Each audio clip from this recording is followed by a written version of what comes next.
في مقابلة للأسطورة الجزائرية رابح ماجر مع الأستاذ أيمن جادة، سأل عن الكعب الأسطوري في نهائي دوري أبطال أوروبا عام 1987 ضد بايرن ميونخ. وبدأ يتكلم الكابتن رابح عن المباراة، وبالذات تكلم عن حارس مرمى الفريق لأنه كان مقيم معاه في نفس الغرفة.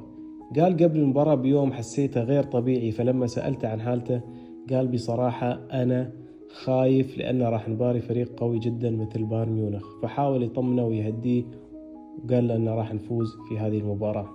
ولما تشاهد هدف بايرن ميونخ في هذه المباراة تشعر بالفعل أن الحارس كان خايف، لأن تمركزه أبدا غير طبيعي في هدف بايرن ميونخ. الكرة كانت رمية تماس وعينكم على تمركز الحارس، فهذا أكبر دليل أن الشخصية مهمة جدا للمباريات الكبيرة. ولهذا السبب جيرارد مارتن عم أعمام جوردي ألبا اللي كان يخاف في كل مباراة كبيرة في ملعب خصم يمتلك جمهور مرعب، وهذا المسكين اللي كل جمهور برشلونة والعالم تنمر عليه الموسم الماضي، إلا أنه لما يدخل في مباريات صعبة تلاقيه ثابت غير مهتز رغم السخرية عليه. وغارسيا طبعا عم تير شتيجن.